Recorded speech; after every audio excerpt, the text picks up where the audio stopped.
Good afternoon, I'm the ninth Earl Bathurst and I'm standing here at present on what we refer to as Fulham Bridge on the Windsor Walk. Why is it called Fulham Bridge? I have no idea.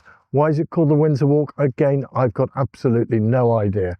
But the family did in the 16 and 1700s have a big connection with London, and in particular Princess Mary and Princess Anne of the time. But this is one of the main sort of thoroughfares through the park. A lot of people walking through here. We get somewhere in the region of up to 600 people per day averaged out throughout the year.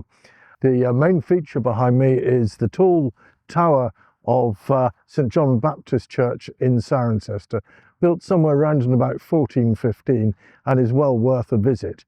In front of that is the mansion, Cirencester Park, and that's where I live, built early 1600s. Also behind me, I've got some Gloucester Cattle, which are one of my pride and joy. Wonderful having them, but I've got to admit it is 365 days a year, and going out in all weather, when in particularly the winter time, getting food to them and water can be quite a chore.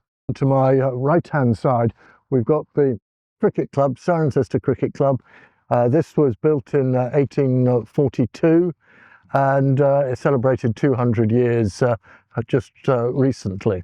Also there is the tennis courts, and those are going through a large stage of new pavilion being built.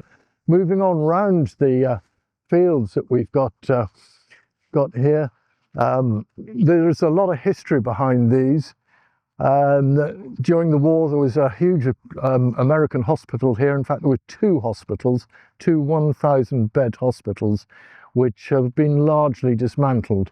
Although if you know what you're looking at from here, you look across, and if you're looking straight up there, slightly to your right hand side, there are some old poplar trees. If you go and have a look in there, at the moment there are still some foundations in there which we're planning to remove and try and put it back into its 18th century landscape setting.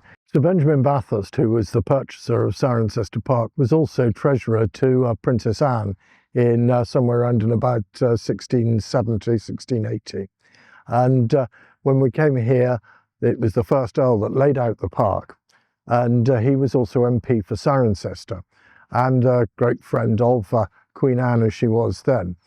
And when the Tories came out and lost power and the Whigs took over, there was a concern there by the first Earl. He wasn't happy about it going on, and in 1742 he erected a monument here to Queen Anne in the background. She was put up there a little bit as a two-fingered gesture to the Whigs at the time. She's about 60 foot tall, and as I say, it's been there since 1742. As we move further on round, we come to the Old Kennels, which was built in about 1840 by the 4th Earl Bathurst of the time to house the hounds. That's the BWH Earl Bathurst foxhounds, and they were housed here until 1963. Today we've diversified up there, and we have located a new business, Roots and Seeds, and there you can go up there, you can have meals, you can have coffees, you can take children along where you've got there's a children's playground, there's a small arboretum there, and also an area where you can stop and have a picnic or buy something from the shop and enjoy that there.